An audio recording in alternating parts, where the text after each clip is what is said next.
పనిచేస్తున్నారు.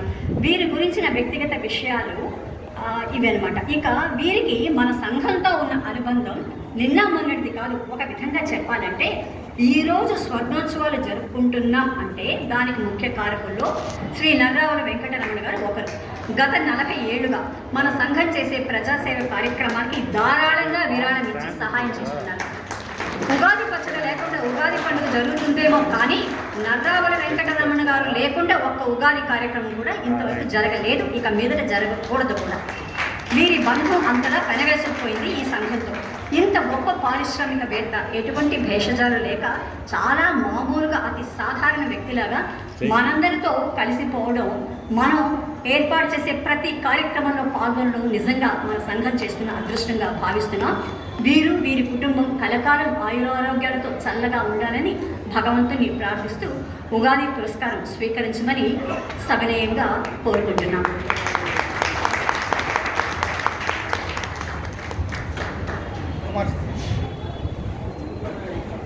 ధన్యవాదాలండి.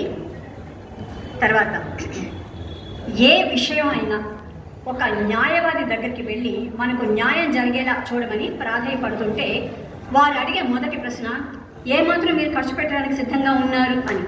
దీనికి విరుద్ధంగా తన దగ్గరకు వచ్చిన వారికి కొండంత అండగా నిలిచి తన మేధస్సును ఉపయోగించి చాకచక్యంగా వాదించి తన క్లయింట్కి పూర్తి న్యాయం చేకూరే వరకు నిద్రపోని న్యాయవాది శ్రీ పి సుబ్బారెడ్డి గారు.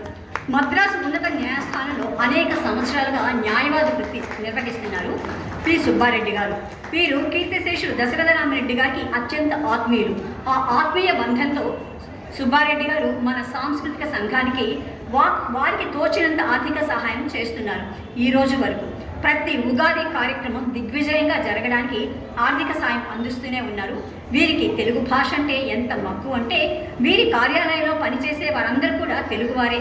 వీరికి డబ్బు ప్రాధాన్యం కాదు, కేసు గెలిచి తన క్లయింట్కి న్యాయం చేకూరమే వీరి యొక్క లక్ష్యం. వీరు నిరారంభంగా జీవిస్తారు. పేదలకు తను వీలైనంత సహాయం చేస్తూనే ఉంటారు. ఇటువంటి సౌజన్యమూర్తిని ఈ శుభ సందర్భంలో ఉగాది పురస్కారంతో గౌరవించడం తమిళనాడు తెలుగు సాంస్కృతిక సమితి గర్వంగా భావిస్తోంది.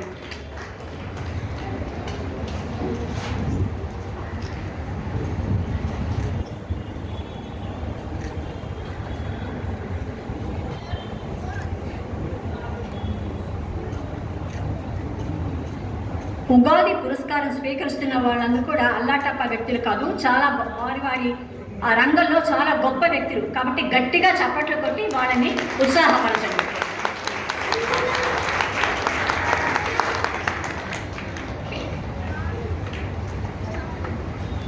తర్వాత వ్యక్తి మనందరికి కూడా సుపరిచితులే, డాక్టర్ విస్తాలి శంకర్రావు గారు. మద్రాసు విశ్వవిద్యాలయం తెలుగు శాఖాధ్యక్షులు, ప్రాచ్య పరిశోధనా సంస్థ ఓరియంటల్ రీసెర్చ్ ఇన్స్టిట్యూట్ నిర్దేశకులు అంటే డైరెక్టర్. వీరి స్వస్థలం ఆంధ్రప్రదేశ్ ప్రకాశం జిల్లాలోని జార్లపాలెం గ్రామం. వీరి ప్రాథమిక ఉన్నత పాఠశాల విద్యాభ్యాసం జార్లపాలెంలోనే జరిగిన తర్వాత BA గుంటూరులోను, MA MPhil PhD Hyderabad విశ్వవిద్యాలయంలో, అన్నామలై విశ్వవిద్యాలయంలో MA భాషాశాస్త్రం, మద్రాసు విశ్వవిద్యాలయంలో D.Litt పట్టా పొందారు. చాలా ధన్యవాదాలు సార్. ఇన్ని డిగ్రీలు పొందినందుకు కాదు, ఇంతటితో ఆపినందుకు. లేకపోతే ఇంకా చదువుతూనే ఉన్నారనుకోండి, నా లిస్ట్ ఇంకా పెరిగిపోతూనే ఉంటుంది. ఈరోజు కార్యక్రమంలో ఆ డిగ్రీలకే సమయం కేటాయించాల్సి వస్తుంది. ఇక వీరు చేపట్టిన పదవుల నుండి లేక సభ్యత్వం అనండి, అవి కూడా చాలానే ఉన్నాయండో. సమయాభావం వల్ల కొన్నింటిని మాత్రమే నేను ఇక్కడ పేర్కొంటున్నాను. మద్రాసు విశ్వవిద్యాలయం సెనేట్ అకాడమీ సభ్యులు, అమరజీవి పొట్టి శ్రీరామ స్మారక భవన నిర్వాహక కమిటీ సభ్యులు, స్కూల్ ఆఫ్ తమిళ్ మరియు ద్రావిడ భాషల చైర్మన్, వివిధ కళాశాలల బోర్డ్ ఆఫ్ స్టడీస్ సభ్యులు, ఇలా చాలానే ఉన్నాయి. వీరికి 24 సంవత్సరాల బోధనానుభవం ఉంది.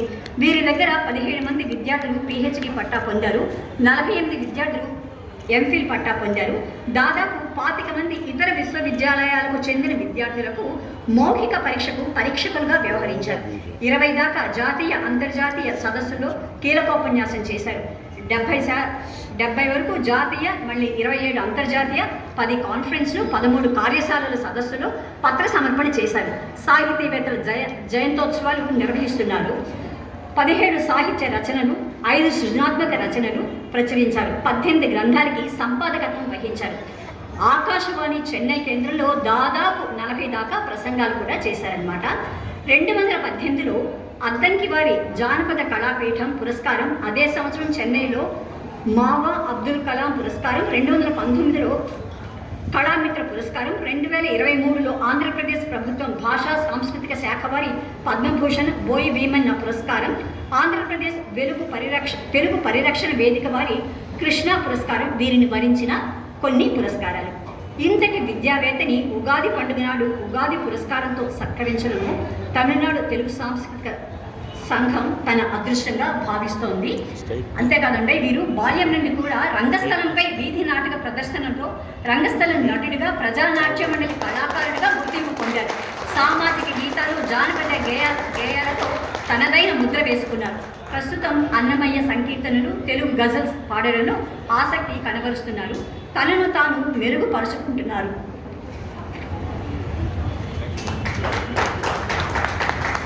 ధన్యవాదాలండి శంకర్రావు గారు.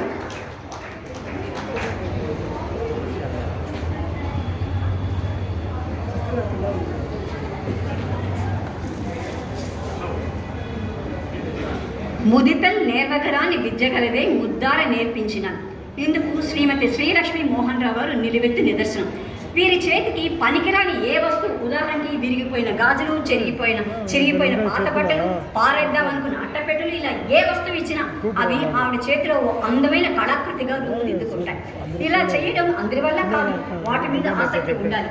శ్రీలక్ష్మి మోహన్ రావు గారు కుట్లు, అల్లికలు, ఎంబ్రాయిడరీలు, బొమ్మలు చేయడం, బొగ్గుతో బొమ్మలు గీయడం, తంజావూరు పెయింటింగ్, కూరగాయలతో, గోధుమ పిండితో కళాకృతులు, ఇంకా వంటల తయారీ, టైలరింగ్, ఇలా అనేక శ్రీలక్ష్మి మోహన్ రావు గారు మహిళల కోసం ఏర్పడిన కొతారి అకాడమీలో శిక్షకురాలిగా చేరి విద్యార్థులకు హోమ్ సైన్స్లో 12 సంవత్సరాల పాటు డైరెక్టర్గా వారికి శిక్షణ ఇచ్చారు. ఆంధ్ర మహిళా సభలో విమెన్ హాస్టల్ సెక్రటరీగా వృత్తి నిర్వహిస్తూ పి ఓబల్ రెడ్డి వృత్తిపర శిక్షణ సంస్థను ప్రారంభించారు. అంటే వొకేషనల్ ట్రైనింగ్ అనమాట. Women development corporation, NABARD, IOB, Rotary Club, Lions Club, Inner Wheel లాంటి అనేక తోడ్పాటుతో టైలరింగ్, కంప్యూటర్ విద్యలో నైపుణ్యాభివృద్ధి కోర్సులను నిర్వహించారు. దాదాపు అన్ని సంస్థలలో వీరు సేవలు అందించారు. దశాబ్ద కాలం పాటు మహిళా దినోత్సవం నాడు మహిళలు తాము తయారు చేసిన వస్తువులను ప్రదర్శనగా ఏర్పాటు చేసి వాళ్ళని ప్రోత్సహించారనమాట. పలు మహిళా సంఘాలలో, బ్యాంకులలో, ఇతర సంస్థలలో వీరు స్వయంగా ప్రదర్శనలు ఇచ్చారు.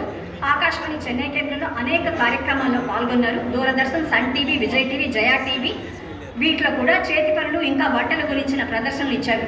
ఆంధ్ర మహిళా సభ విభాగాలైన నిరుపేద మహిళల హాస్టల్, ఆశ్రయ, ఏఎంఎస్ ఆర్థోపెడిక్ సెంటర్, ప్రత్యేక ప్రతిభావంతుల పాఠశాల, మల్లన్నతేమి వర్కింగ్ విమెన్స్ హాస్టల్, తర్వాత మహిళా విద్యాలయంతో పాటు ఇగ్ను తమిళనాడు స్టడీ సెంటర్కి ఆర్గనైజర్గా సేవలు అందించారు. తమిళనాడు ఆర్యవైశ్య మహిళా సభ అధ్యక్షులుగాను, యూనివర్సిటీ మహిళా సంఘం అధ్యక్షులు, ఎఫ్ఐసిఐ లేడీస్ ఆర్గనైజేషన్ కోశాధికారిగా సేవలు అందించి ఎందరో మహిళలకు జీవనోపాధి కల్పించారు.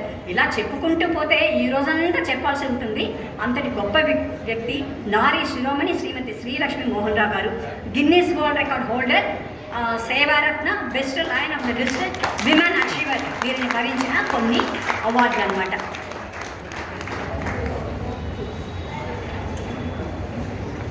Last but not least, MR Balasubrahmanyam garu. వీరు ప్రముఖ గాయకులు. చెన్నైలో ఎక్కడ సభ జరిగినా వీరి సంగీత కార్యక్రమం జరగకుండా ఉండదన్నమాట. వీరు మ్యూజిక్ కంపోజర్ కూడా, అంటే సంగీత దర్శకులు కూడా. వీరు లీలగారితో చాలా పాటలు పాడారు. అది చాలా గొప్ప విషయం. లీలగారితో పాడడం అంటే మామూలు విషయం కాదు. లీలగారు ఎంతటి గొప్ప గాయని. ఆ గాయనితో కలిసి ఈల పాటలో చాలా గొప్ప సాధన చేశారనమాట. అంతట గొప్ప వ్యక్తికి ఈరోజు మన సంఘం తరఫున ఉగాది పురస్కారం అందించడం ఈ సంఘం చేసుకున్న మహద్భాగ్యంగా భావిస్తున్నాం.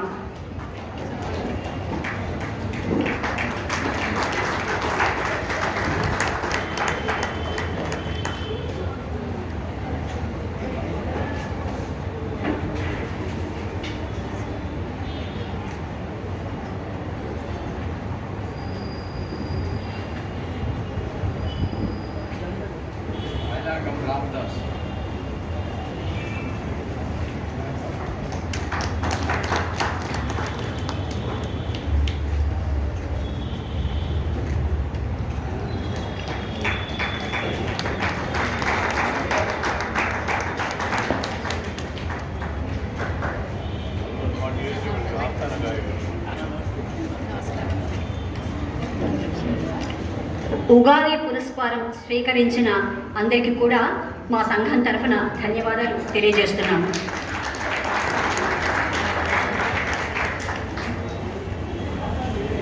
కాకాని వీరయ్య గారిని వేదిక మీదకి ఆహ్వానిస్తున్నాం. కాకాని వీరయ్య